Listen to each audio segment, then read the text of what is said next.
Dus.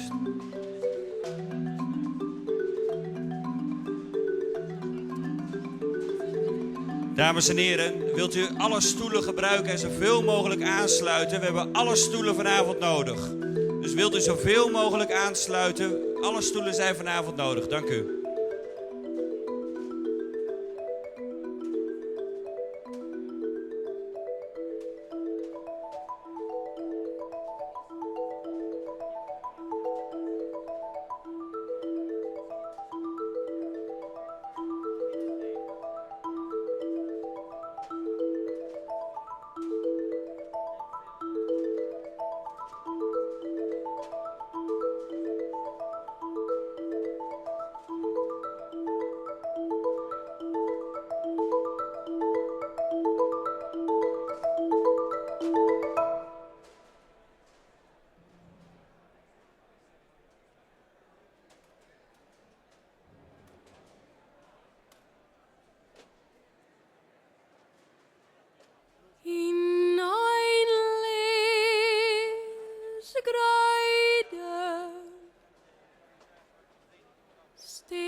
Dames en heren, wilt u zoveel mogelijk aansluiten op de tribunes? Alle stoelen zijn vanavond in gebruik. Dank u wel.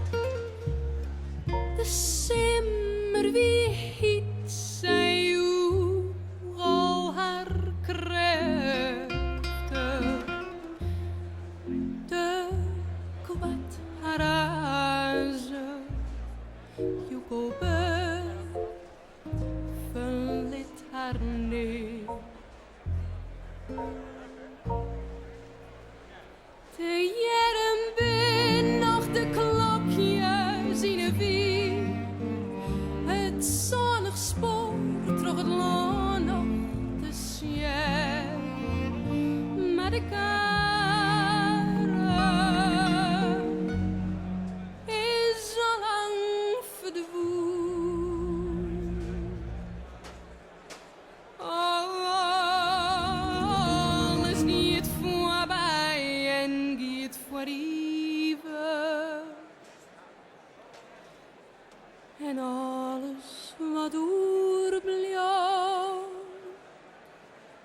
is leer. Maar om op te leven, net genoeg.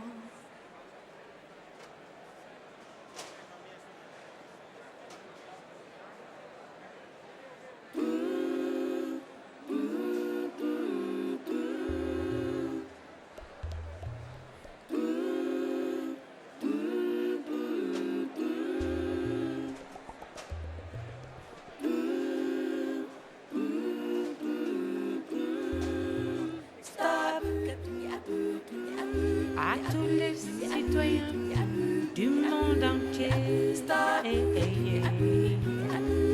passe trop souvent devant, derrière. Ja?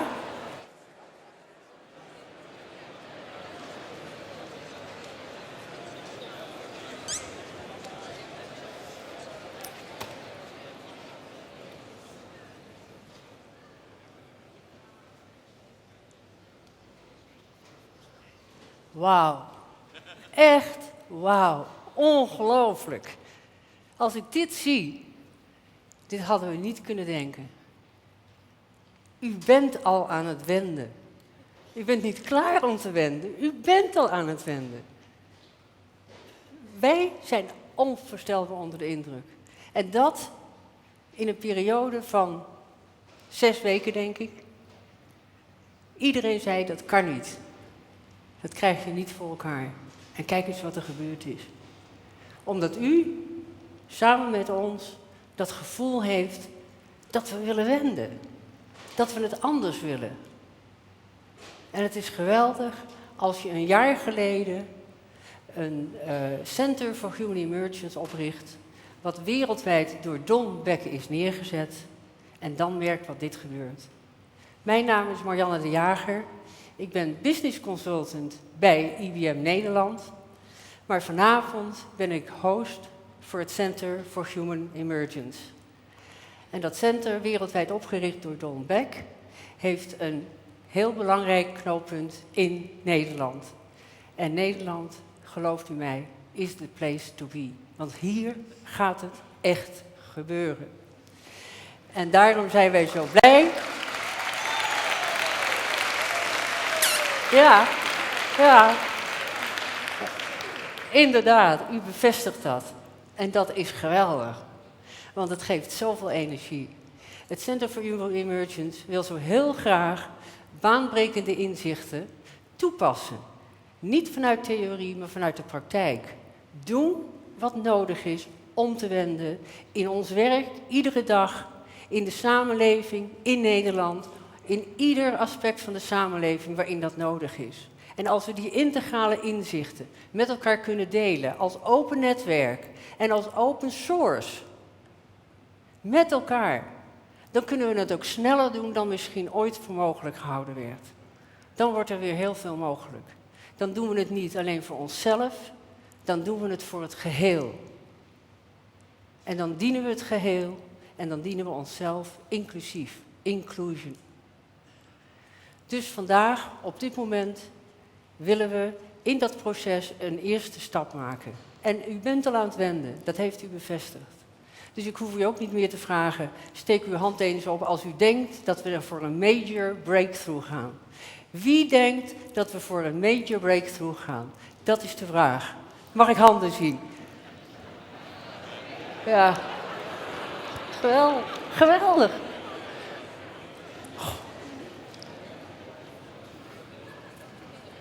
Dus de vraag is,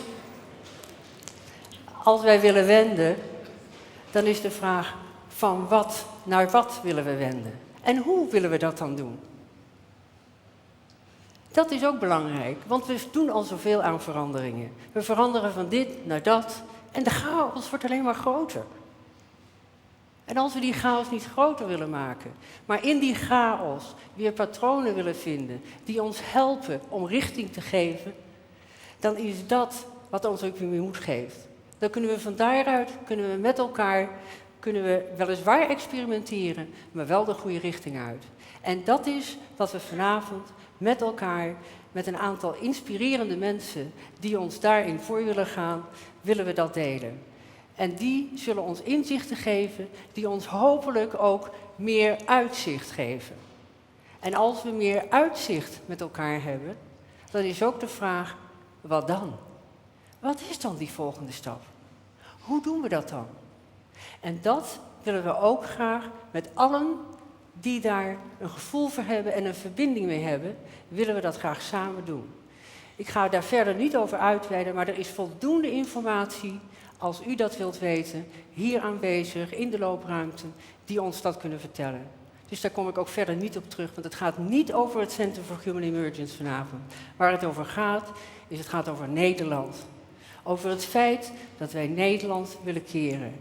En terwijl we dus de raakvlakken voelen, zien, getuigen, is er iemand die dat ook voor ons gaat visualiseren.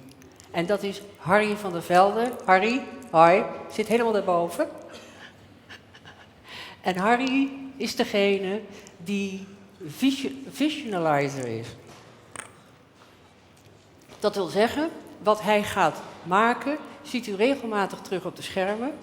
En zal straks ook overgebracht worden naar de verschillende loopruimtes, waar we elkaar na deze avond weer ontmoeten.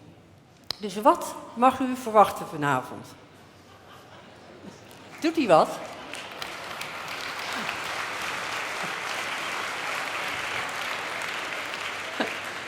Geweldig, mooi. Ja, heel goed. Dus wat mag u verwachten vanavond? We beginnen met onze eerste gast, dat is Herman Wijfels. Herman gaat ons vertellen, ogenblikje nog Herman, ik geef even de flow. Herman gaat ons vertellen van hoe moet het nou met Nederland. Vervolgens pakt Erwin Laszlo het op en die zegt, oké, jongens, laten we nou eens een iets groter perspectief nog nemen. Vanuit dat grotere perspectief gaan we daarna ook een oefening doen die dat in de praktijk omzet, waarmee we dat kunnen ervaren. Vervolgens gaan we een pauze houden en vergis u niet, dat doen we in deze ruimte. Dus we verzoeken u om hier te blijven. We trakteren u op een drankje. U heeft even de mogelijkheid om een pitstop te maken indien dat nodig is. En voor de rest gaan we daarna ongeveer een half uurtje weer door. Dan gaan we door met Don Beck, die ons gaat vertellen dat er ontstane patronen zijn die we iedere keer heel duidelijk in dat wat een mens is kunnen herkennen. Maar ook dat een aantal dingen onvoorspelbaar zijn en dat we daarin ook onze sturing in onze richting zouden kunnen en moeten geven. En vervolgens gaat Pieter Mary ons dan vertellen wat het is wat we nodig hebben aan leiderschap om gezamenlijk die toekomst te kunnen sturen. Dat is het programma van vanavond. En ik wil Herman uitnodigen, onze eerste gast van vanavond, om met mij de vloer alvast te delen. Herman, het is geweldig dat je de energie van deze avond met ons wilt delen. Hier zit de bereidheid om te wenden. En toen wij het over introductie hadden, zei jij, ik hou niet van lange verhalen. En ik hoef eigenlijk niet eens uit te leggen wie Herman Wijfels is. Dus ik heb eigenlijk één simpele vraag. Waar ben jij het meest trots op als je terugkijkt en waarom? Ja, ik heb in dit land zo'n paar dingen mogen doen. Waar ik best tevreden over ben hoe dat uitgepakt is. Zoals 18 jaar bij een bank hier en nu 7 jaar bij de Sociaal-Economische Raad. Maar een van de dingen, het wordt weer weekend en het wordt april enzovoort. Waar ik toch echt wel heel trots op ben eigenlijk, is die wielerploeg die ik heb opgericht.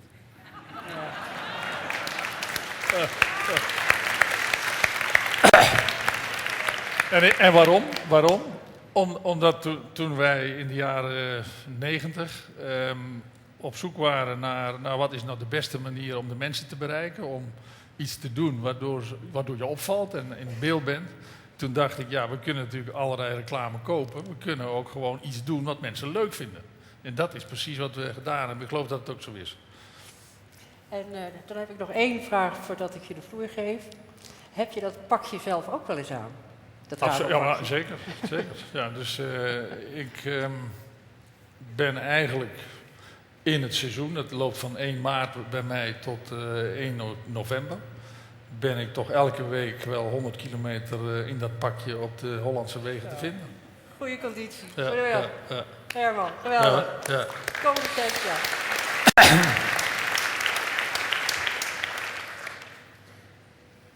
Wat ik toch ook als allereerste graag wil zeggen, dat is hoe geweldig het is dat hier vandaag meer dan 800, bijna 900 mensen op deze 2 tribunes bij elkaar zijn gekomen op een vrijdagavond. Kennelijk toch op een of andere manier vanuit de overweging, de gedachte of de behoefte dat er veranderingen nodig zijn.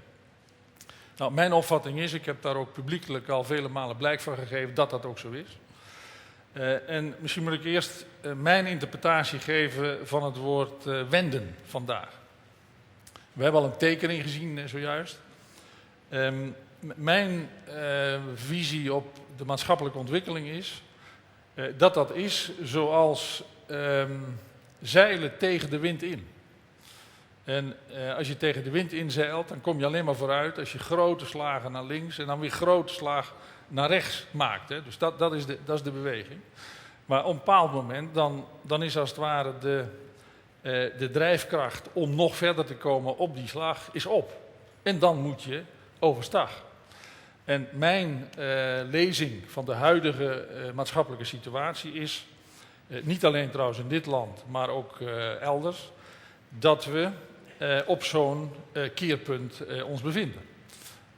Eigenlijk zijn de principes waarop de vorige fase van maatschappelijke ontwikkeling was gebaseerd, en dat zijn wat mij betreft industriële principes, ik zal er zo een aantal noemen, die zijn van hun drijvende kracht ontdaan. Dat is voorbij, dat is een fase die hebben we gehad. En daardoor functioneert er een heleboel niet meer in onze samenleving. Daardoor is er verwarring, daardoor is er ook behoefte aan nieuwe principes waarop we de volgende fase vorm kunnen geven. En ik zie een heleboel veranderingen, eigenlijk zijn het omkeringen, die zich op het ogenblik opdringen. En ik noem er een aantal. De eerste daarvan, die voor mij vrij fundamenteel is, dat is dat we anders naar onszelf als mensen leren kijken. Je zou kunnen zeggen, in de industriële tijd hebben we de mens buiten de natuur geplaatst. We hebben op basis van de stelling van Descartes, ik denk dus ik ben, als het ware het fysieke aspect van ons mens zijn, zeker zin buiten haken gezet. En als we met onze ecosystemen willen overleven, dan zullen we onszelf moeten zien als ook natuur, als onderdeel van de natuur, en ook onze eigen natuur weer zien. Dat is vind ik een eerste hele belangrijke nieuwe waarde, als het ware, die nodig is voor een komende periode. Een andere is dat de industriële maatschappij heel erg gebouwd is op het specialisatiebeginsel. Als je kijkt naar de ontwikkeling van de wetenschap, dan moet je zeggen dat dat een traject is geweest van steeds meer weten over steeds minder. Steeds verdere specialisatie. Er is de verkokering uit voortgekomen, maar ook de verbrokkeling van onze maatschappelijke structuren en allerlei problemen die daarmee verbonden zijn. Dus voor de volgende periode moeten we niet zozeer vanuit dat principe verder werken, maar vanuit de integraliteit, vanuit de samenhang der dingen. En we moeten integrale ontwerpen maken voor een komende periode. Als het gaat over organiseren, was een belangrijk industrieel organisatieprincipe top-down organiseren. Hè? Want de brains zitten bovenin. En vervolgens richt je zo'n organisatie mechanistisch in. Dus je ziet een organisatie eigenlijk als een machine. En waar we naartoe moeten, wat mij betreft, is dat we organisaties niet zozeer top-down, maar bottom-up organiseren. En dat binnen die organisaties veel minder hiërarchie is en ook gewerkt wordt op basis van organische principes. Dus van mechanistisch naar organisch, van top-down naar bottom-up. Een heel belangrijke vind ik ook, wat de manier waarop we als mensen in het leven staan betreft. En dat is, dat als je er goed naar kijkt, worden mensen in die industriële organisaties, en dat zijn dus niet alleen industriële productiebedrijven, worden heel sterk bepaald door het systeem. Dus de systeembepaaldheid, je kunt zeggen de externe bepaaldheid van mensen, is heel sterk. En waar we in de komende tijd naartoe moeten, en velen van jullie zijn er overigens mee bezig, weet ik, dat is dat we ook veel meer intern bepaald worden. Dat we zeggen dat onze innerlijke bronnen als leidinggevend zien voor wat we met ons eigen leven doen en wat we in de maatschappij daarmee doen. Dus dat is ook een soort shift die nodig is. Ik neem er nog een paar. Eén belangrijke is ook dat in de industriële samenleving uniformiteit een heel belangrijke waarde was. Eigenlijk zijn we nu bezig om diversiteit te leren zien als kwaliteit. Dat is ook een switch. We moeten leren in onze maatschappelijke structuren diversiteit te accepteren, maar ook te accommoderen. En een andere, ook een hele belangrijke, is dat we naar mensen moeten leren kijken, niet vanuit het zorgprincipe van de verzorgingsstaat, maar dat we onze samenleving moeten organiseren in termen van mensen in hun kracht helpen en in hun kracht houden. En niet zozeer ze kijken naar wat ze nodig hebben in termen van verzorging, maar wat ze nodig hebben in termen van ontwikkeling. Empowerment, dat is een beweging die we maken. Nou, er zijn er nog veel meer, maar dit zijn voor mij wel hele belangrijke. Misschien moet ik er nog één noemen, en dat is in dit gezelschap geloof ik ook wel een beetje terug te vinden. Dat is dat, laat ik maar zeggen, van dominante masculine waarden we moeten naar een patroon van veel meer feminine waarden. Ook dat is een wezenlijk element in de ontwikkeling die we doormaken. En in feite zou je kunnen zeggen, is er op het ogenblik, althans zo zie ik het, sprake van een opkomend nieuw waardenpatroon. Je kunt ook zeggen een opkomend nieuw bewustzijn dat de vormgevende principes moet opleveren, de vormgevende kracht moet zijn voor de nieuwe fase van maatschappelijke ontwikkeling. En die volgende stretch die we gaan maken. In termen van Ken Wilber, bij velen van jullie bekend neem ik aan, zou je dat ook kunnen formuleren als: we moeten wat we tot stand gebracht hebben in de industriële tijd overstijgen. We moeten er een nieuwe laag als het ware aan toevoegen op basis van nieuwe principes. Maar vervolgens moeten we ook datgene wat we aan waardevols hebben ontwikkeld in die vorige periode wel meenemen daar naartoe. Dus niet bijvoorbeeld de sociale zekerheid afschaffen, want die blijft nodig. Maar wel nieuwe elementen toevoegen, waardoor we als gemeenschap mensen helpen om in snelle ontwikkelingen bij te blijven, leven lang leren en dat soort zaken. Dat is het soort van ontwikkeling dat ik althans voor me zie. Nou, deze, wat ik dus zie als emerging values, als opkomende waarden, dat is in belangrijke mate tot nog toe in onze samenleving eigenlijk een onderstroom geweest. Dat heb ik zien opkomen als een aanzwellende stroom, maar wel een onderstroom. En voor zover we daar illusies over zouden hebben, ik, zoals jullie weten, werk ook, althans nog een paar uur, want ik verkeer in mijn allerlaatste uurtjes als CERS-voorzitter op het ogenblik. Ik sta aan het eind van een intensieve 3-daagse van afscheid nemen. Als er illusies zouden zijn over hoe dat in de bovenstroom zit, dan moet ik jullie toch zeggen dat ze daar nog nergens van weten.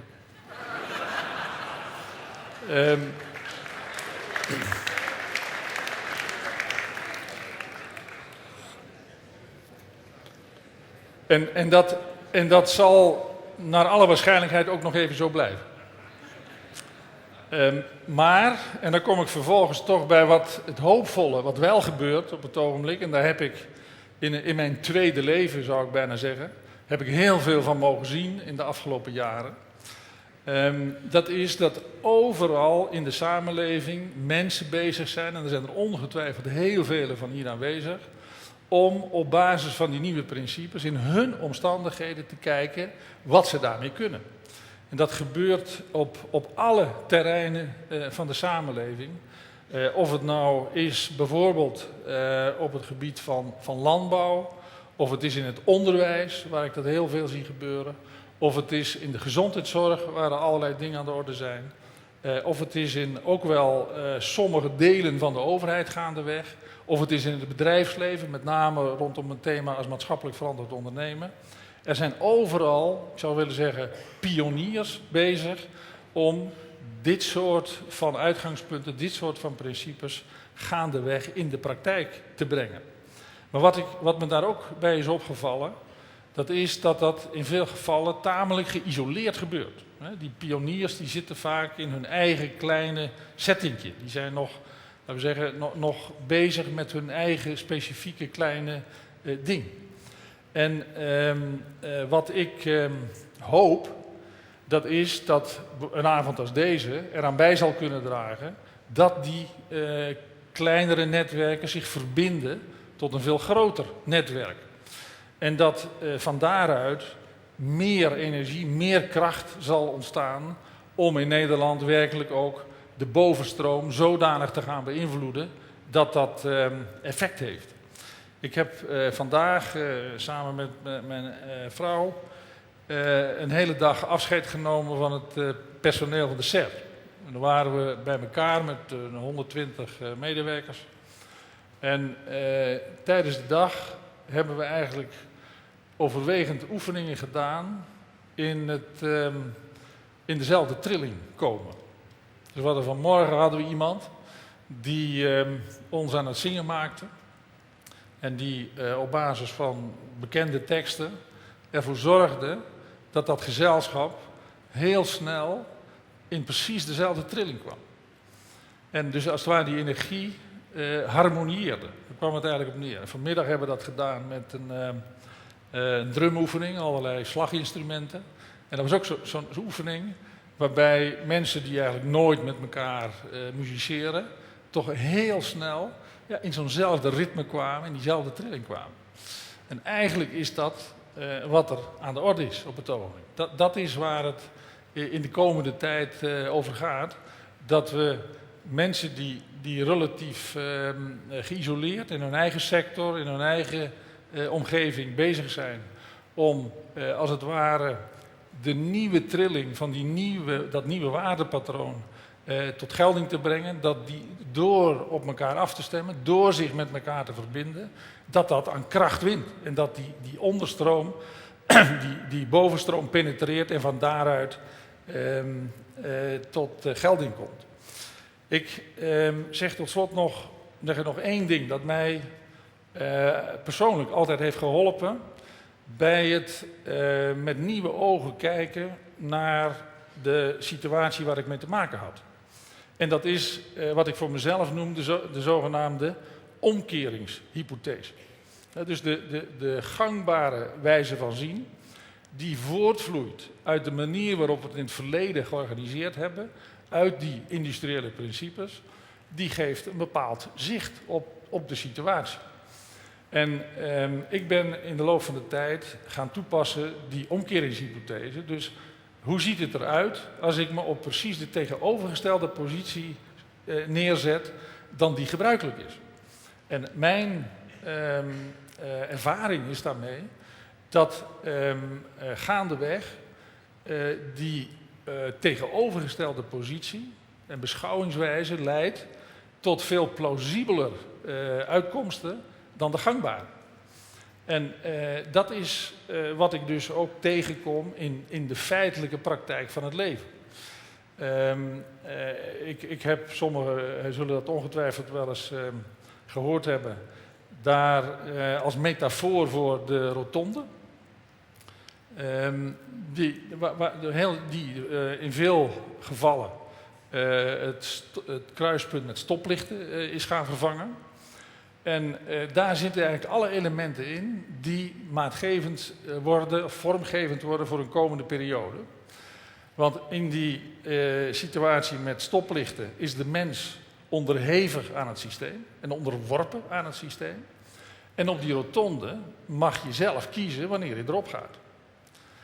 En daar wordt dus een beroep gedaan op het zelforganiserend en besluitvormend vermogen van mensen. En dat is de mutatie ten opzichte van de structuren die we hebben. De hiërarchisch-mechanistische structuren. Maar heel interessant is dat om die rotonde te kunnen laten functioneren, moet je een basisregel veranderen. Namelijk niet rechts heeft voorrang, maar links heeft voorrang. En dat is eigenlijk wat er op tal van plaatsen in de maatschappij moet gebeuren, is mijn opvatting. En dat zie ik ook gebeuren. Hè. Dus ik zie mensen in het onderwijs bijvoorbeeld eigenlijk nu van onderop onderwijsvernieuwing realiseren. Waarbij uitgangspunt is, hoe kunnen we individuele leerlingen zodanig begeleiden vanuit hun intelligentie, vanuit hun specifieke talenten, zodat daar als het ware het beste aangrijpingspunt is om die leerlingen in een ontwikkelingspad te brengen. En dat zie ik dus op tal van plaatsen, zijn mensen daarmee bezig, meer of minder uitgesproken. Ik zie ook dat soort initiatieven in de gezondheidszorg ontstaan. Zoals gezegd, ik zie het in de landbouw, in de gezondheidszorg is het eigenlijk, als ik dat zo wat scherp mag zeggen, het vervangen van de arts die de zon in het zonnestelsel is, naar de patiënt die de zon in het zonnestelsel is, om het zo maar te zeggen. Dat is een omkering van uitgangspunt van hoe je ordent, vanuit welke optiek je het proces waar je dan in terecht komt ordent. Nou, dus dat is het soort van omkeringen waar we in de komende periode het van zullen moeten hebben. En dat begint ook bij hoe we naar onszelf kijken.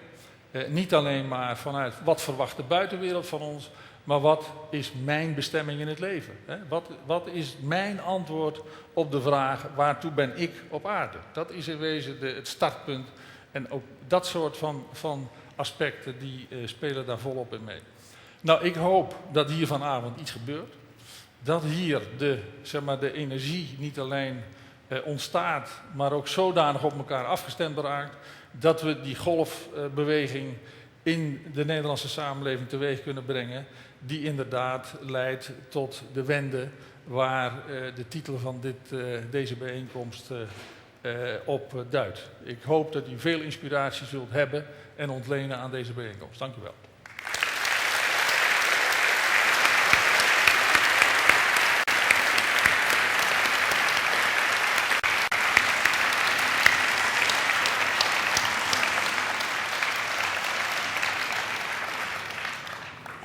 Noise coming up from the street, got a beautiful sound, it's got a beautiful beat, it's a beautiful noise going on everywhere, like the clickety-clack of a train on a track. It's got rhythm to spare. Beautiful noise, and it's a sound that I love, and it fits me as well as a hand in a glove. Yes it does, yes it does. What a beautiful noise coming up from the park. It's the song of the kids, until dark. It's the song of the cars on their furious flights. But there's even romance in the way that they dance to the beat of the light. It's a beautiful noise, and it's a sound that I love, and it makes me feel good.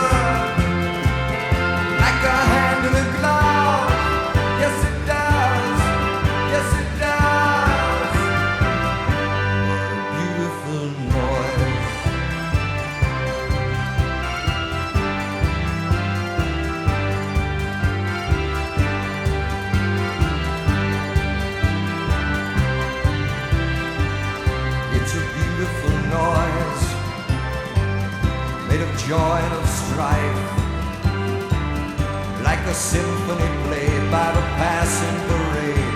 It's the music of life. It's a beautiful noise, and it's a sound that I love, and it makes me feel good, just like a hand in a glove. Yes it does, yes it does.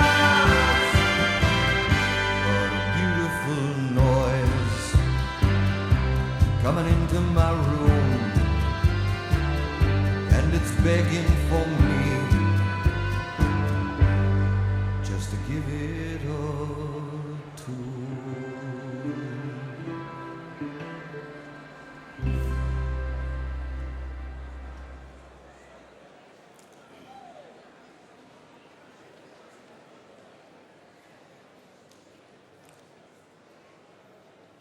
What a beautiful noise.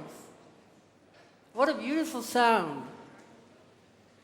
When humanity shows its uniqueness in all its voices and all its tones, it is a beautiful sound. We have a choice. And what we're going to do now is show you how we can give direction to that choice. The tones, the underlying tones of what the human race is about will come into the picture with Don back.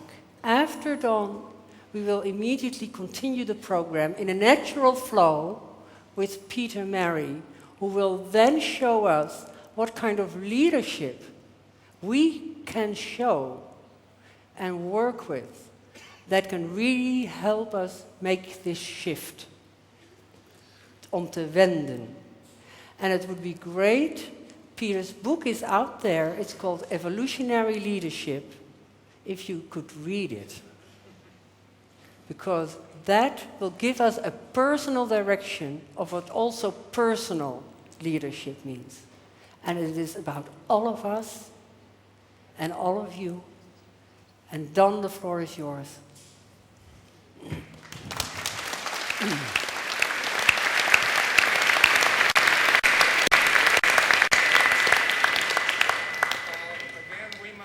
Thank Mr. and Mrs. Vital for this wonderful work they have done. I want you to stand up.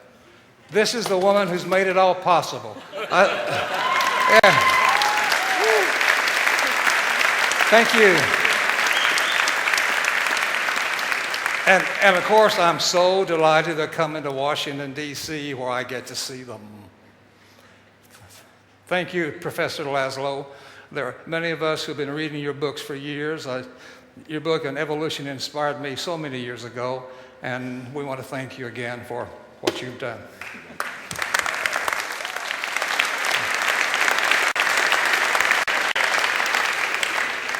And you're about to hear from Peter Murray, who's done an extraordinary piece of work in the Netherlands, married a wonderful Dutch lady who's here, and his parents are here. And I think we ought to thank Peter for the contribution that he's made to your society.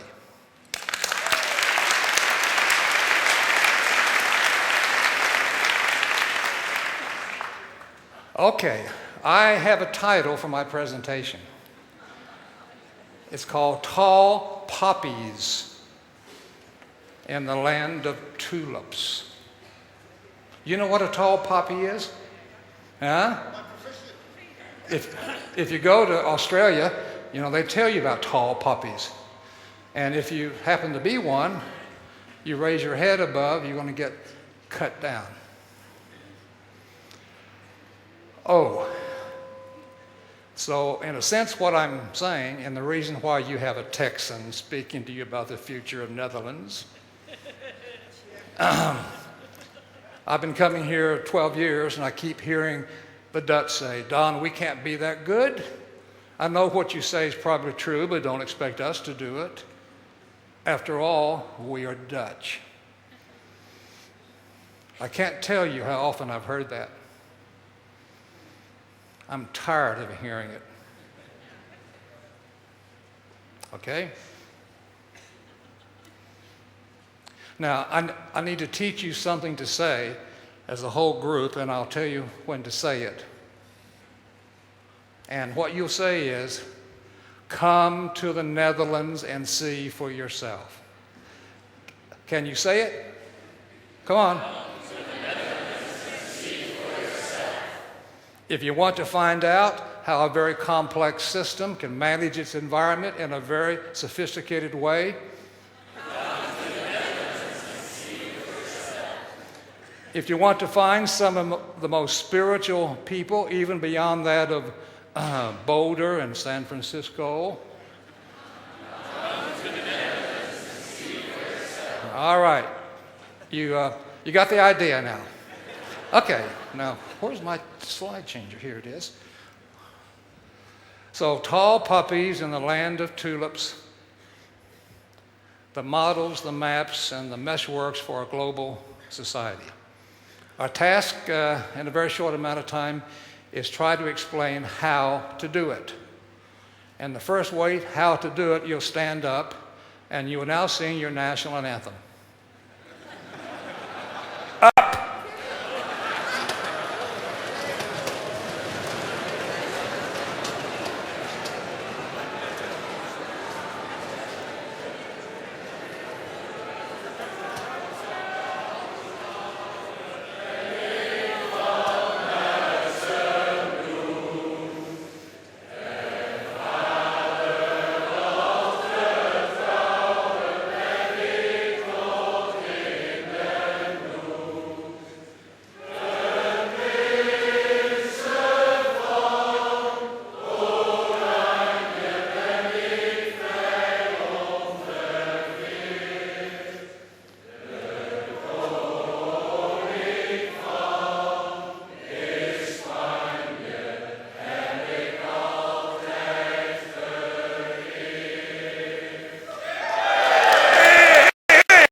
All right, how do you feel in your soul when you sing something like that?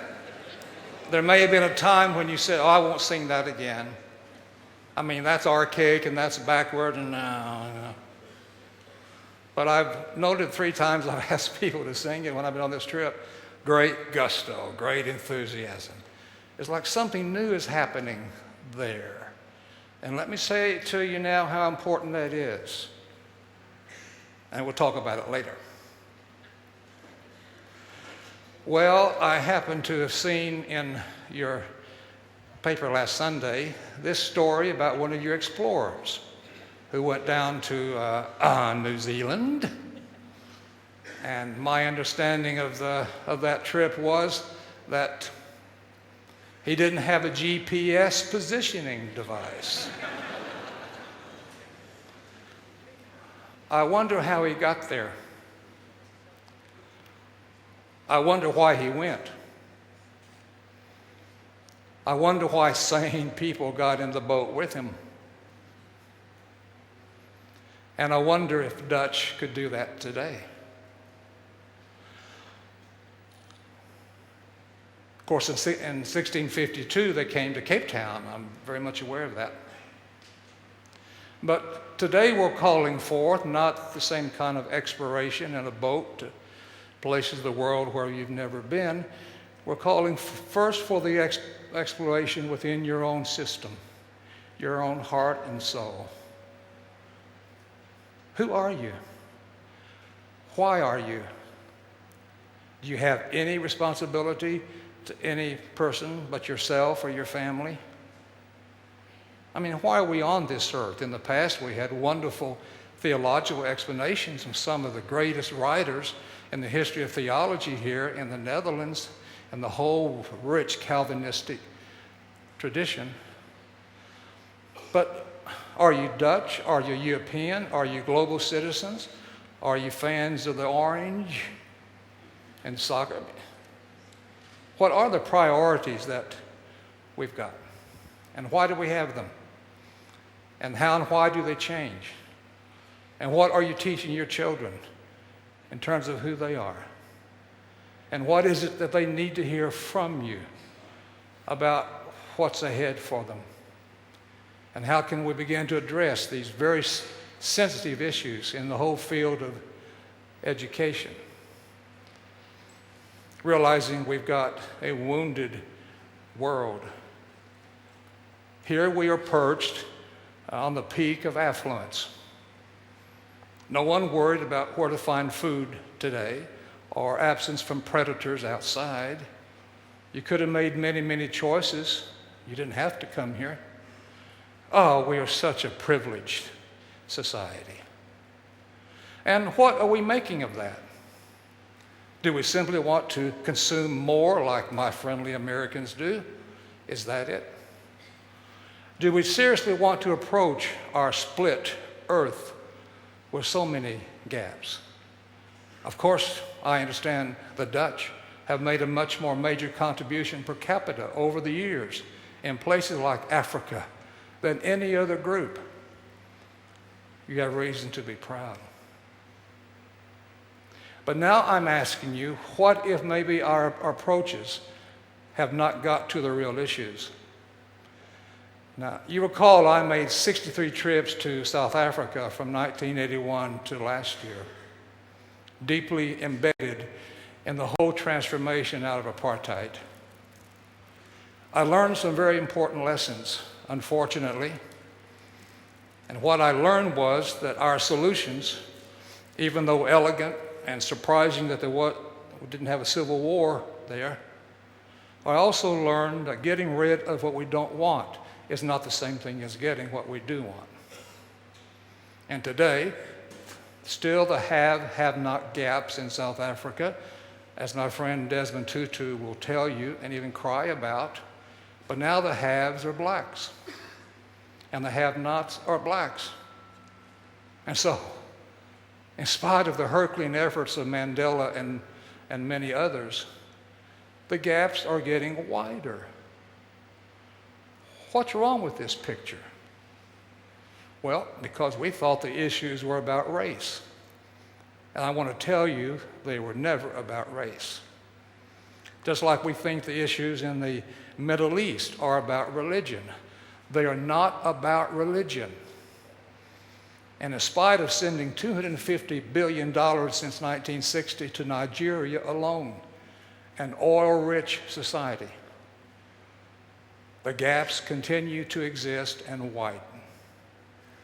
May I suggest then gently that our approaches to these problems and to their solution are too narrow, too superficial, because they do not deal with the deepest codes that generate the behavior. Now, many of you know that I'm an ardent fan, supporter, as my mentor of the late Klaar W. Graves, who taught at Union College in Schenectady for a number of years. And in 1974, he wrote an article in The Futurist, the publication of the World Future Society. The title, Human Nature Prepares for a Momentous Leap, 1974. Because he had already sensed in his elegant research a major shift that was going to happen. And he said very plainly that the kind of symptoms that we see today are not signs of decay. They are signs of progress, which means humans are setting up the conditions for the kind of shift that you spoke so well of today. That was 1974. And as many of you know, these colors aligned here are not rainbow colors.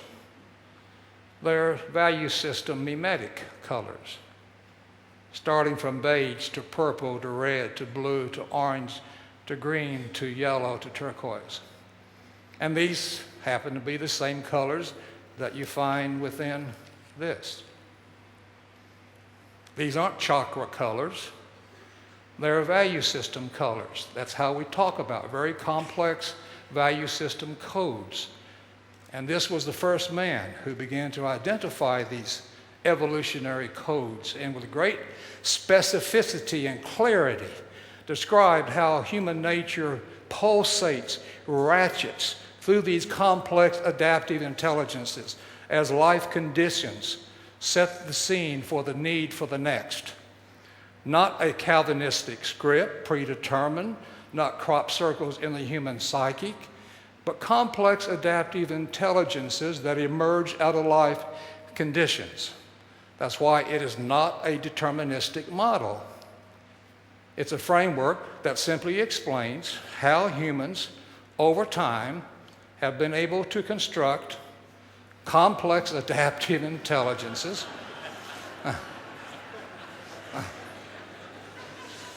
and how at a certain stage there is the possibility for regeneration, where we need not go on that slippery slope to Jared Diamond's new book, Collapse. But thus far, human nature has had the capacity to reinvent itself. How do I know that? Well, we are still here. In spite of lions and tigers and bears, oh Lord, save us from these. So what we're looking at here are not the typical surface level attitudes, values that you often read about. We're looking at something much more profound, complex, adaptive, contextual intelligences that arise in people, in companies, in societies, in response to life conditions. So it's the life conditions that determine these patterns. And no doubt many of you have been exposed to some this particular framework in terms of looking at verticality, as Ken Wilber calls it, of how these systems have emerged. And because of our inability historically to get down into these systems means that we do so many things inappropriately, even invade Iraq without understanding the deep cultural codes at the core of that artificial society with boundaries set by some British clerk in 1920, entrapping hardcore systems. And when we try to impose a first world free market multi-party democracy on these particular what we call mimetic contours, well, you've seen what happens. But it's very difficult for many in egalitarian societies like you have become to see verticality. And often the response is, well, it's a hierarchy and they are bad. I was in Boston at MIT and confronted by a woman who said, are you that Texan with the hierarchy? Oh, I knew I was in serious trouble. And she persisted and said, we don't like people like you because that's racism. I said, oh, not again. So I said, ma'am, is your thinking more complex and more sophisticated than that of George W. Bush? She said, you tricked me. Because if she said, yes, there's a hierarchy and she's on top. If she said no, then I'm going to spread the room at her faculty lounge that she's now a Bushy, which would be the kiss of death at MIT. So what we're looking at here are not kinds of people or better people. We're looking at adaptive intelligences to life conditions. My friend Ken Wilber calls it a holarchy, which is fine. And since these aren't types, but systems in us, they're in cultures, then if we had the good sense for the first time to really address these, and then to recognize that all we are really talking about here is what's important to people. I've heard many of you, in fact, I asked everybody, what was it like in World War II for your parents and grandparents? I read and saw the diet of a certain great citizen called Anne Frank. I saw the movie A Bridge Too Far. And no doubt you've heard your parents and grandparents talk about difficult times. They had to regress to the coping system to stay alive. And today, because of our affluence, we're finding ourselves confronting interesting new problems around spirituality, upon the life of the inner person, and all those wonderful kinds of thoughts and aspirations that appear in us, not because of our failure in our society, but because of our successes. So if you can begin to imagine the kind of planet that we have, in which all these different systems are alive and well, spread around the planet, then we have a sense of what the real global issues are. I've spoken at a number of State of the World forums, the Gorbachev Foundation and the Commission on Globalization out of The Hague, and I've heard all the speakers for years and years and years. I haven't heard a single person who gets it. Unable to begin to sense verticality and understand what a culture is and what the codes of those cultures happen to be, and why so many of our superficial solutions out of our complex systems don't work. Because we don't have the decency in the first place to ask people, and we continue to impose solutions that's not within their capacities. So this is from the book Crucible, Forging South Africa's Future, as we began to show rather primitive maps of what we were seeing. So South Africa, the heavy purple tribal, egocentric empire, predatory systems. That's why the crime rate's so high. That's why the HIV infection rate is high. It's about purple under the power of the purple mimetic or tribal, because they need kids to get the wood and the water, so they breed large families, and the males driven by the predatory impregnate as many women as they can just to keep score, with the belief if they get the infection, if they have sex with a virgin, it will cure it. You've heard that. And so the UN had its famous summit on HIV in Durban. All my South African people went to it. Not a single speaker told the truth. Because heavy, egalitarian, sensitive, green thinking in this case is afraid to say that for fear of being called a racist. In our political correct age, that Lady Macbeth spot can never be taken out. Even when Mandela first came out of prison, I had a chance to visit with him. He said, Don, what should I do first? I said, first you have to feed the babies because of the need for protein. Free food in all the schools. But second, you must get on the HIV issue, but Madiba, his tribal name, not allowed to talk about sex. Neither did Thabo and Becky.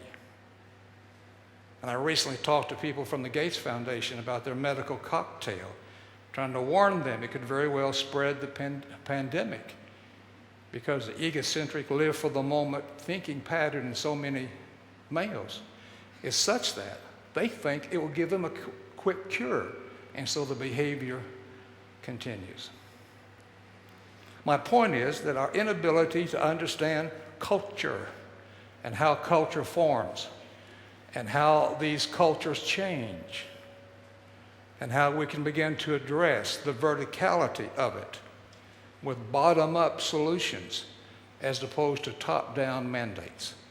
And my friend Dr. Jean Houston, probably better than any other person I've ever met. And as you know, she works with the UN on developing societies, has the best understanding of how we employ the thinking patterns that are already there, even though mythic, and use those.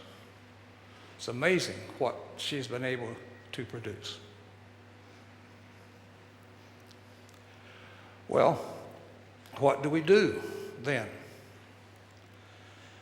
Well, first, I'm a fan of Buckminster Fuller. You can never change things by fighting the existing reality. To change something, build a new model that makes the existing model obsolete. I'm going to challenge you to do that. I just challenged Eli Lilly, the great pharmaceutical firm, to take responsibility for the immune system of the species Homo sapien. We're just a little pill company. You build that field, they will come. As I say to Benny, my first name is Don, my last name is not Quixote. I don't chase windmills anymore, nor should you. It's time to move on. And no other culture, no other group of people that I know of could do this better than you can, and you're going to.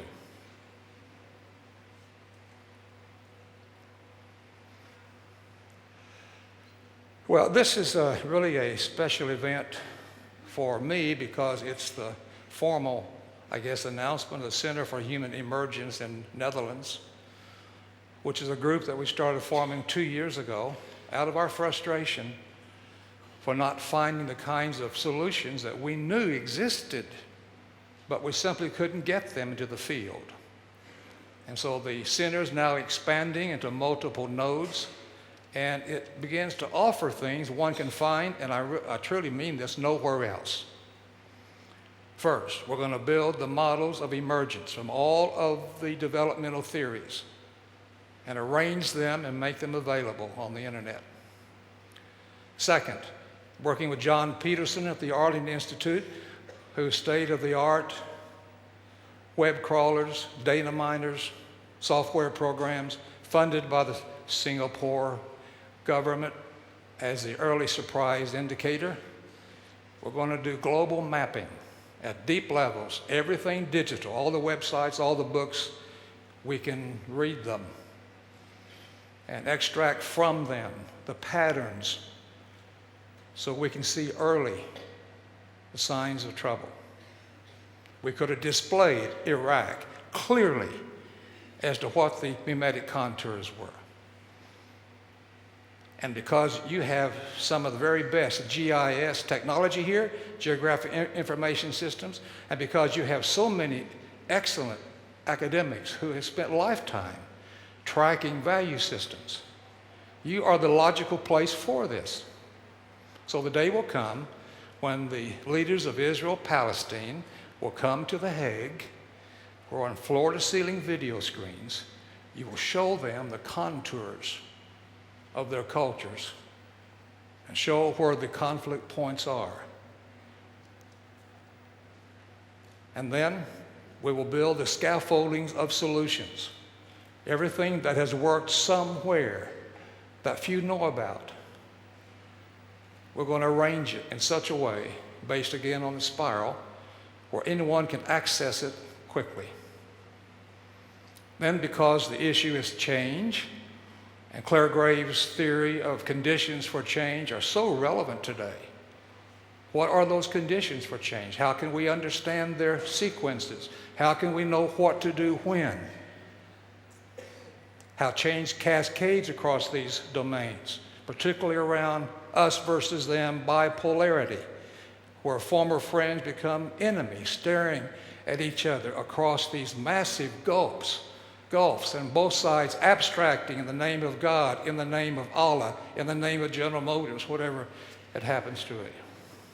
And finally, how can we communicate through skillful means this massive body of information in user-friendly ways so people at all levels, local, in schools, in churches, in communities, can use the information. And for 12 years, I've had a dream that this happens at The Hague. And that's why we're here. So, whatever you can do or dream, you can begin it. Boldness has genius and power and magic in it. Arise, tall poppies.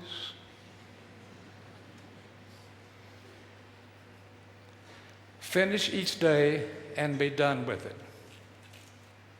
You've done what you could. Some blunders and absurdities have crept in. Forget them as soon as you can. Tomorrow is a new day. You shall begin it serenely and with too high a spirit to be encumbered with your old nonsense. Now, we tried to model this process right after the assassination occurred. I'd had the privilege to speak to some of the top leaders in the police, along with their guest, The Hague, the September before, and warn them, as Maria recalls, because she set it up, warn them they're about to have a major conflict. Oh, not us. We believe in community policing. I said, yes, you, because there's danger on the horizon. And when that event happened and the polarization started to occur with ugly things written on mosques and Christian churches, Peter and I said, we got to do something. Because we knew there were more people in this country per capita that had been exposed to spiral dynamics than any other country. So we thought we'd hold the first summit.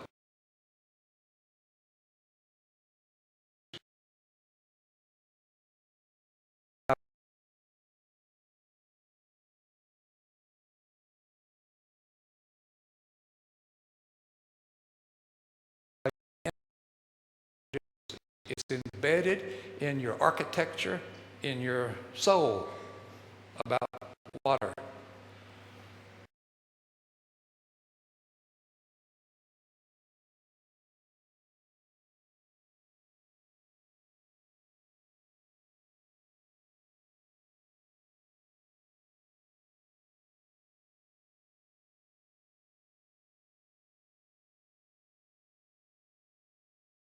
In your soul about water. That's why you are the ones to lead us. So if anyone in the world is looking for the models of dealing with cultural pluralism beyond the polder, what? Let them come to the Netherlands and see for themselves. All right, I'm just about finished because I want to talk to you about Israel-Palestine. From our South African experience over those 63 trips, there are some people in Israel who thought maybe we could make a contribution. And so we went for the first time in February. And you can read this on Frank Visser's website now. And I want you to meet Elza, who is from Lebanon. Now she lives in San Diego. She makes all the presentations in Arabic, and she's on the way right now to Kuwait and Dubai to reproduce the Center for Human Emergence in the Middle East. We're going back in May.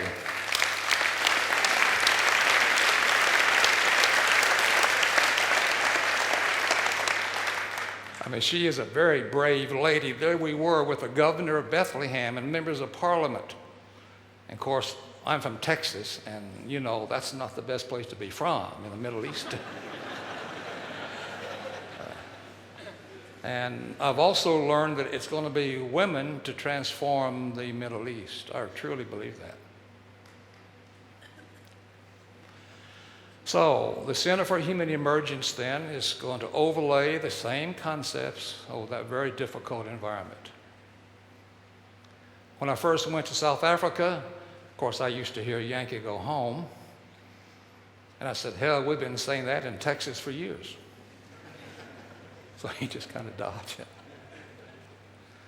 But I knew when watching the Afrikaners, the transformation had already taken place. It just took time.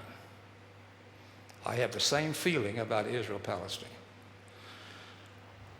I said, Don, you're pretty unrealistic. I said, but once there was the Berlin Wall, and once there was apartheid. So,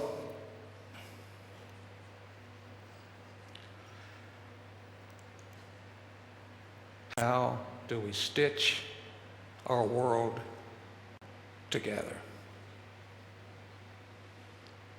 I found out 2 months ago that I am genetically Dutch. My mother is Dutch Holland.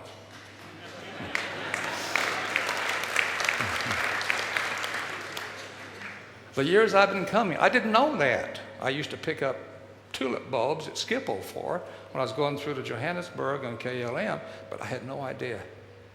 So I kind of teased Peter, you know, who's from UK, said, Peter, I'm one of them. I mean, I'm Dutch. But I wear that tradition with great pride. And obviously, from the deepest part of my heart and soul, I wish you well. Please help us.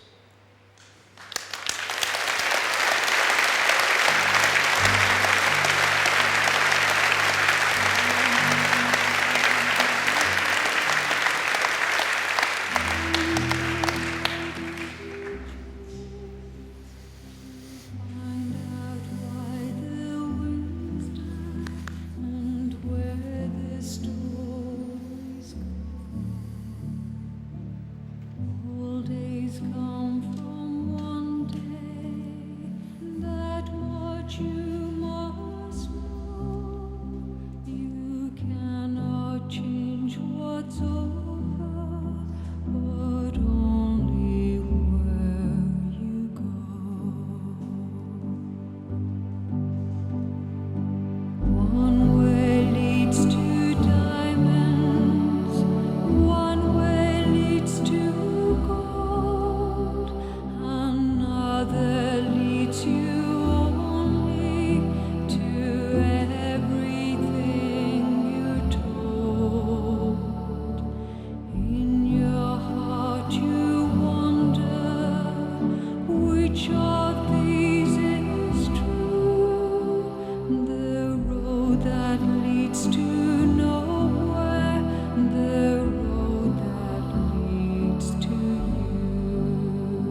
Good evening, pilgrims.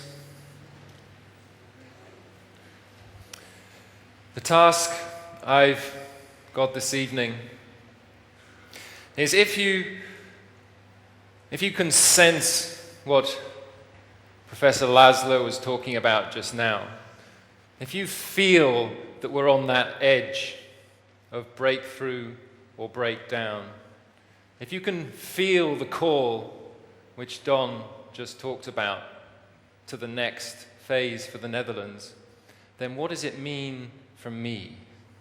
What does it mean for you?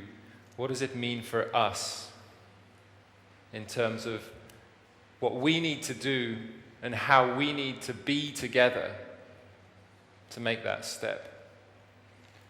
What leadership is being asked of us to take us through this phase?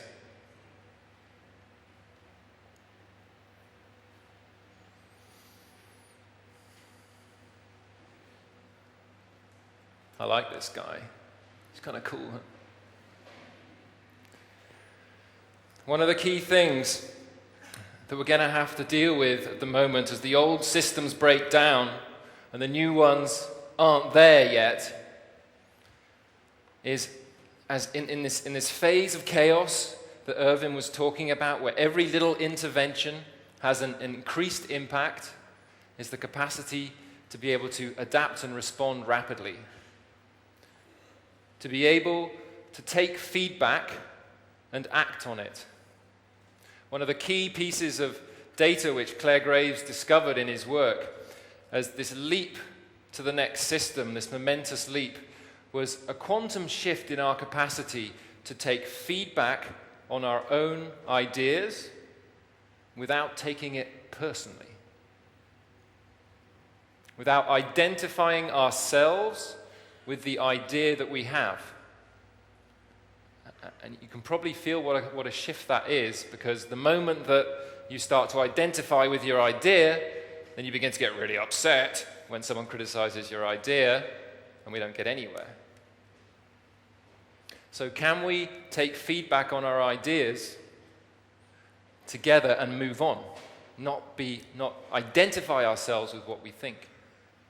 And at the same time as being adaptable and flexible, can we hold our own integrity, our own wholeness? The nature of a successful living system is one that is able to hold its own identity and at the same time able to be flexible and respond. So who are we? What is my deeper purpose? And at the same time, am I able to rapidly respond to the changes which I'm sensing around me?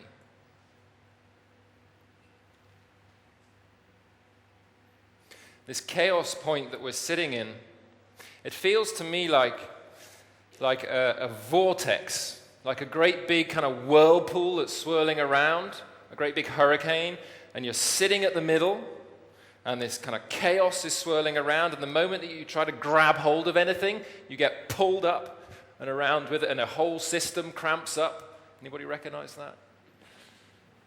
Yeah? And you can't see the big picture anymore. You're kind of focused down here. You can't see the big picture. Your emotional intelligence goes through the floor. So can we sit in this point of chaos? And can we let go the old ways? And can we let come the new?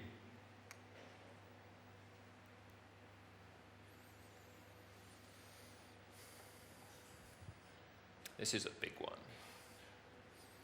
Can we accept that at the moment we don't know exactly what the solutions are?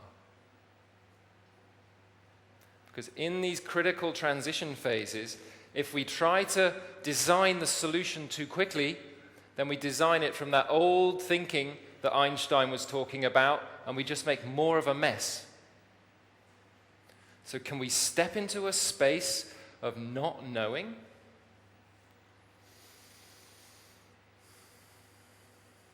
Of not actually knowing what the next step is, not knowing the answer. So can we step into a space of not knowing?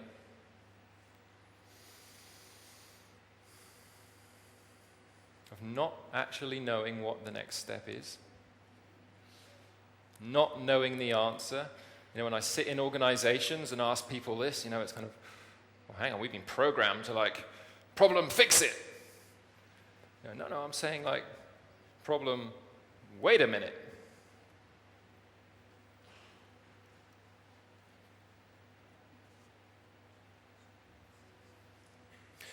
And as we sit in this chaos, as we sit in this stillness at the center and watch the patterns swirling around us, can we begin to sense the pattern in the chaos? Can we begin to see what's lying behind this subtle order?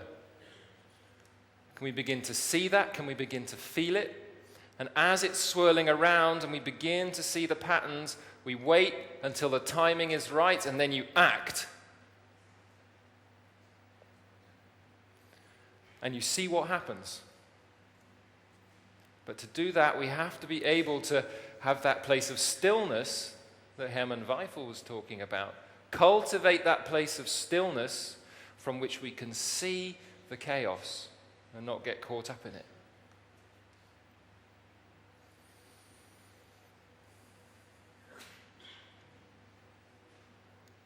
And as we're sitting there, as we're sensing the world around us, we've got to be looking out for the signals that are coming in on the breeze. It's the beginning of spring, and you probably a few days ago, you walked out your door one morning, you went, spring. I can smell spring in the air. So as we sit in this transition point, can we begin to sense what's beginning to emerge without immediately going, oh, that's it, now we've got the answer? But just sit in the center and begin to get a feeling for what's calling from the future calling. And when we begin to pick up those signals, immediately direct our attention to them. Immediately. Because as we inquire into what those signals are, the fact that we're giving them attention makes them crystallize, gives them more form, calls it in. But if we don't pick up those signals, then the future's calling and we're missing the boat. And then Irvin's 2 lines become very relevant. So that other line, the breakthrough line, it's there. It's happening. It's happening already. So we've got to be paying attention.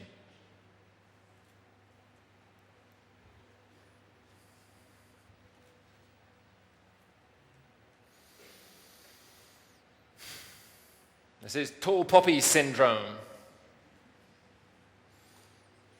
Because I tell you folks, it's time to stake your hoofd boven het maaiveld. Sorry about that. I know that may not be the best piece of news this evening, but there's nothing else to do, right? The old systems don't work. We're not just going to kind of try and fit into the old ways of doing it. Someone said the other day when we were doing these presentations, isn't it really high risk to kind of, experiment with this new way and to stake your hoofd boven het maaiveld? And actually Irvin answered and said, well, if you just look at the diagrams I just showed, I'd say it's pretty high risk not to. But we shouldn't kid ourselves either. The moment you stick your head up, the old system has got an immune system in it. And the moment that the new system begins to get on the radar screen of the old system, that immune system will kick in. And that requires serious boldness, courage, clarity of intention to keep believing in it and to stick with it. It's like the metaphor of the caterpillar, which munches its way through huge amounts of green, gets over bloated and fat, over consumes, hangs itself up in its cocoon, and what happens in there is that these cells of the butterfly begin to emerge. And I found out that the biologists call them imaginal cells, because they are cells which are imagining the future. And what happens is that the organism of the caterpillar tries to actually, the immune system tries to attack and neutralize these cells, because they feel like alien bodies. but they're resonating at a higher level and are protected from the attacks. And it's the moment that those cells begin to connect that the rups dissolves and the flinder, poof. So, everything which people have been saying here about it's time to connect. It's time for these cells, these imaginal cells, and I think we have a large number of imaginal cells in the room today. It's time for us to get it together, and that's what we hope the Center for Human Emergence can begin to offer. And at the same time, we've got to take it a little bit lightly. If we start to take ourselves too seriously, we're in big trouble. The time of the activist who is like, got to go out there and change the world. Because what happens, you get too quickly attached to your own vision of the future, and you're not open to what's emerging right here, right now. So we've got to be playful and experimental. The nature of emergence is that at the points where we pick up the crisis signals, people begin to experiment all over the place, experiments. I guess we've probably got about 900 experimenters in this room today. But we've got to take it lightly, not become attached to our own pet project. I found the way.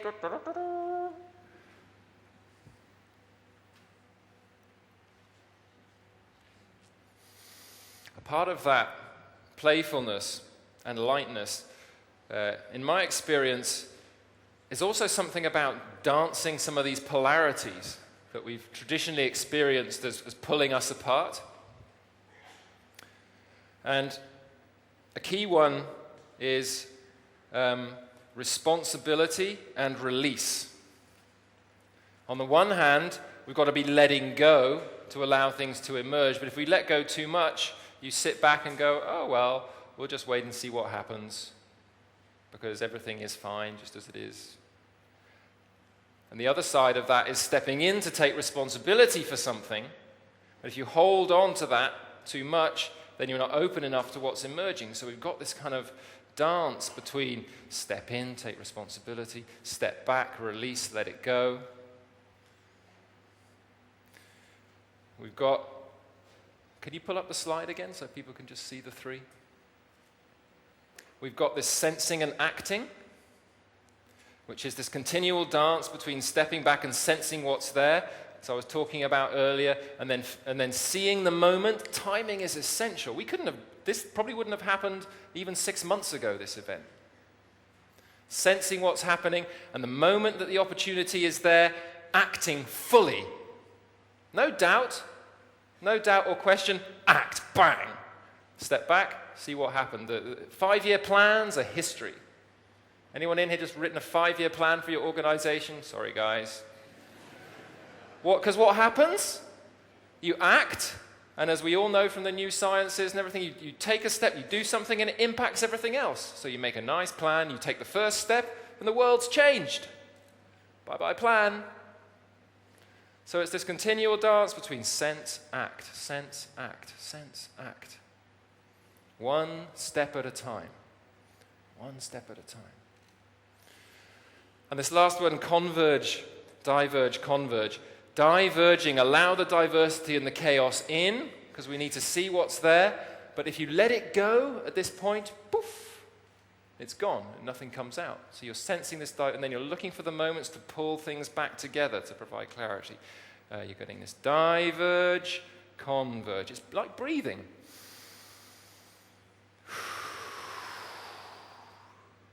Can't hold it anymore, and you have to breathe in again.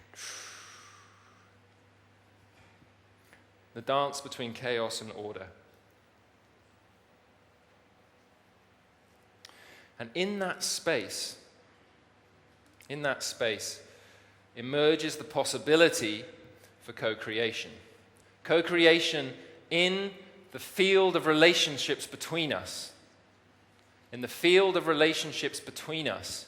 Where, often I'll sit in a meeting and people are kind of busy talking about what's important to them, and someone will be saying something in the meantime. Somebody else is sitting there, and you can see they're already preparing what they're going to say in their head. They're not listening to what the other person is saying. They're just listening to their voice to hear when they're going to end their sentence. Bang! Oh, what's going to happen there? You just get all sorts of stuff thrown in the middle and nothing emerges. And that sounds really simple, but just think to yourself about, how often do you sit in conversations not really listening to people, but preparing what it is that you think they should hear you say, because you're really important and what you have to say is essential. Can we really be present with what's trying to emerge and build on it? Can we create truly co-creative spaces together? And at the same time as building our relationships in that kind of space, we need to be designing natural designs or habitats that Don talks about, that fit the environment naturally, that fit who we are, that fit the functions. Not old systems, not one-size-fits-all solutions, but natural designs that fit who we are, that fit the needs. And then shifting it to the individual, to us. So much of us, I think, when we're involved in trying to change things, we stop looking after ourselves. Are you drinking your 2 liters of water a day? Are you eating healthy food? Are you taking exercise? Are you protecting yourself against electrosmog? Ah, that's one you're not doing, isn't it?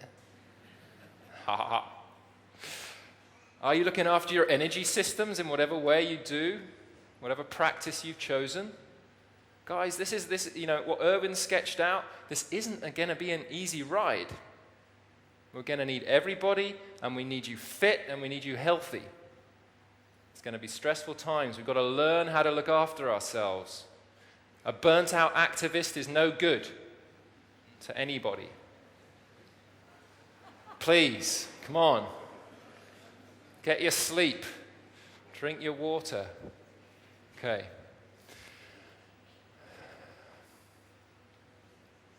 To finish off, these last 2, I think, are just... I think these last 2, if you get these last 2 right, they're the ones which are going to have the greatest impact.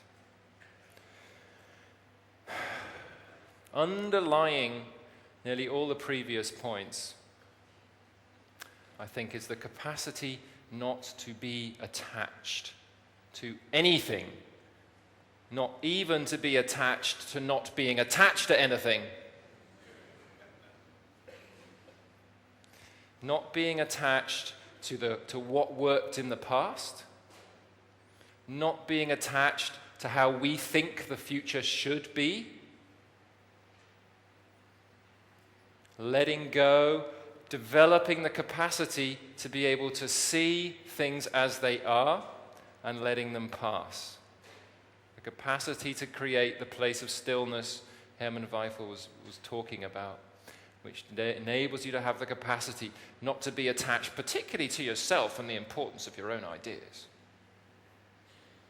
This is a big one. And anyone involved in your own spiritual practice will know the moment you start to address that, you come across quite a lot of stuff. Huh?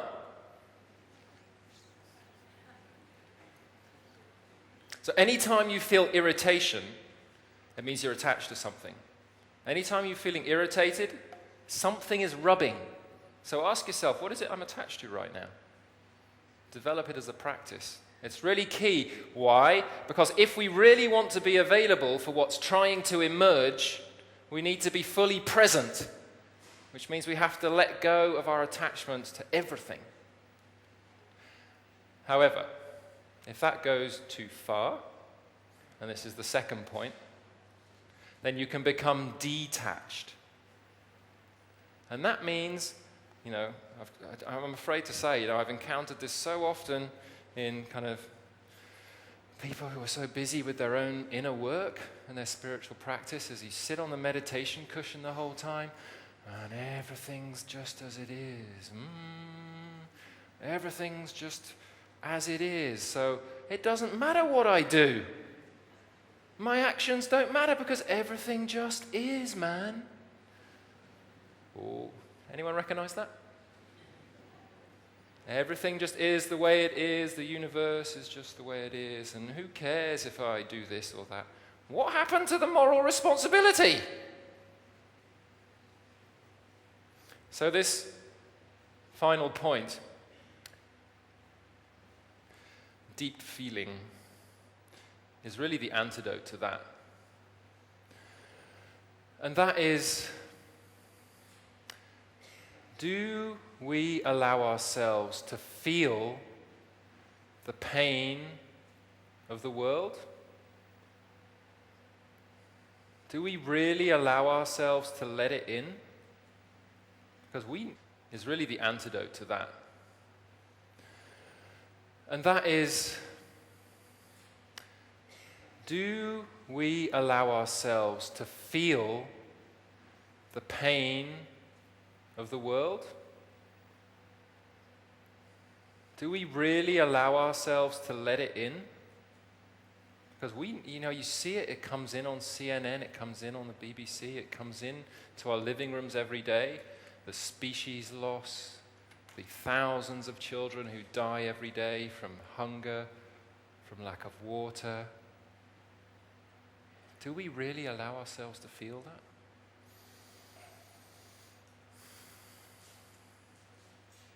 Do we feel the pain? Do we feel the joy? Because this is the space where the passion emerges. Why? Because we care. Because we care about people, because we care about our planet, because we care about life.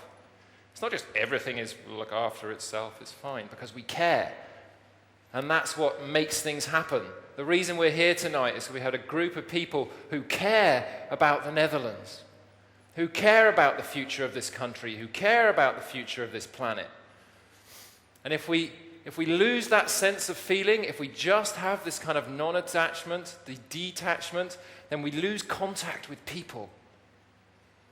Why do you think Pim Fortuyn was so successful in rousing people? Whether we agree with his ideas or not, he felt, and people felt that he felt. So we've got to develop both the insight into the interconnectedness of all things and the compassion. Too much deep feeling and compassion, and we get burnt out. We get burnt out because we feel the pain, we feel the pain, we feel the pain. But what the non-attachment gives us is the capacity to feel it and to let it pass. So we feel it, but we don't allow it to knock us off center because we've got work to do.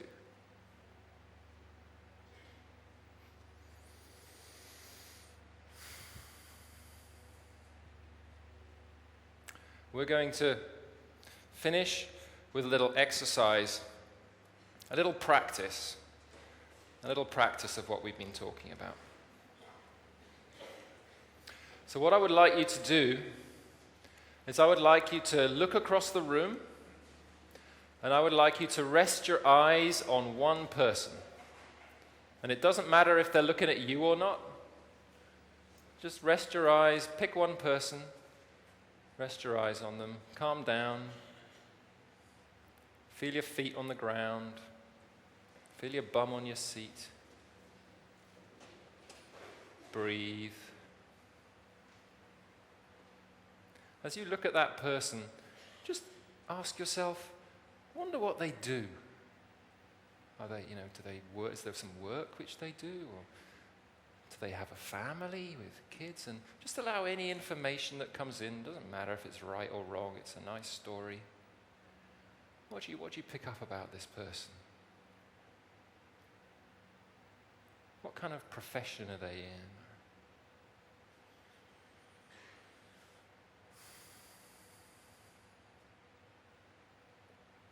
Now, as you look at that person, imagine what that person feels as they look at the state of the world, as they become aware of what's happening around this planet at this time. What does that person feel? What goes on? What goes on inside them? when they really allow it to sink in.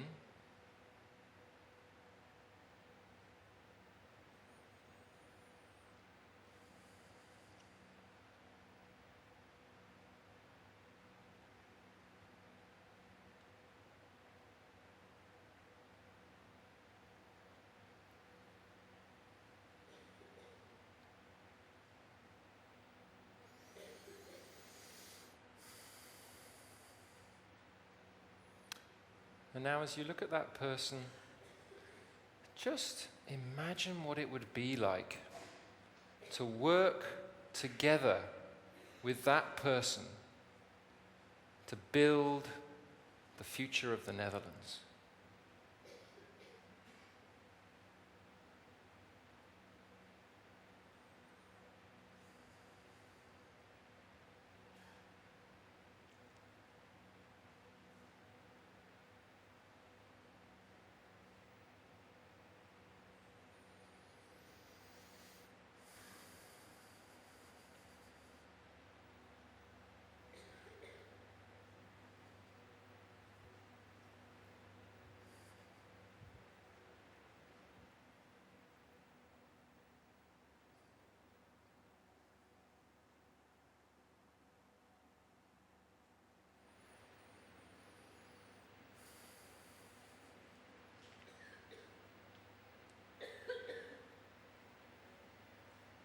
Thank you. Our journey continues.